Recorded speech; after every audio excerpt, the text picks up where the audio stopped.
I mean, so one thing that I talk about in the book is this notion of subtractive arranging. So I think it's really common to look at a timeline and think, oh God, I have 6 minutes or 5 minutes or 4 minutes of time to fill, and that time is currently empty. And this is sort of analogous to the way you might approach painting, where you have a blank canvas, and it's your job to fill that canvas in. Another way to think about this is, what if this was more like sculpture? And so you start with a block of material and you chip away at it. And the way to make this analogy work in the music domain is like, if you have an 8-bar loop, just make that 8-bar loop 5 minutes long. And not in the sense that you're listening to it for 5 minutes, but that you stretch the loop out so that it fills 5 minutes of space. And then make it not loop anymore, but listen to 5 minutes.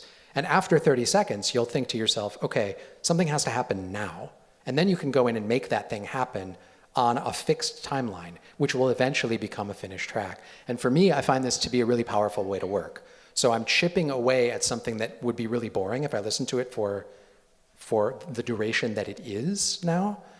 But I'm able to make changes. It's not just a loop anymore. It's really 5 minutes of material. It's just 5 minutes of boring material. You start carving away at the thing in whatever ways make sense, carving away at automation or carving away at the actual music material or creating space or filling space to create more density. A lot of things can happen in terms of layering, removing, or adding. But you begin with this notion that the most complex material, the stuff you would otherwise be listening to anyway, is now in time.